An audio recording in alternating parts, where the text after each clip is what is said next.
السلام علیکم، کیسے ہیں آپ سب؟ امید کرتی ہوں آپ سب ٹھیک ہوں گے۔ Welcome to my channel story corner. چلیے چلتے ہیں قصے کی طرف۔ بیٹا مجرم باپ منصف۔ محمد بن علی رحمۃ اللہ علیہ قرطبہ میں بحیثیت قاضی تعینات تھے۔ آپ کے پاس قتل کا ایک مقدمہ آیا جس میں آپ کا بیٹا عبداللہ قاتل تھا اور ایک غیر مسلم مقتول۔ آپ مقدمے کی سماعت کر رہے تھے کہ بیٹے نے جو سامنے کھڑا تھا کہا، ابا جان۔ اس کا جملہ درمیان سے کاٹ کر آپ نے فرمایا، خاموش، اس وقت ہمارا تعلق یہ ہے کہ تم مجرم ہو اور میں قاضی۔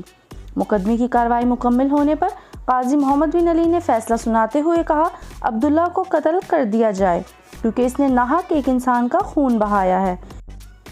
امید کرتی ہوں یہ ایمان افروز و سبق آموز سچا واقعہ آپ سب کو پسند آیا ہوگا۔ پھر ملیں گے ایک نئی کہانی کے ساتھ، تب تک کے لیے اللہ حافظ۔ جاتے جاتے چینل کو سبسکرائب، ویڈیو کو لائک اور شیئر کرتے جائیں۔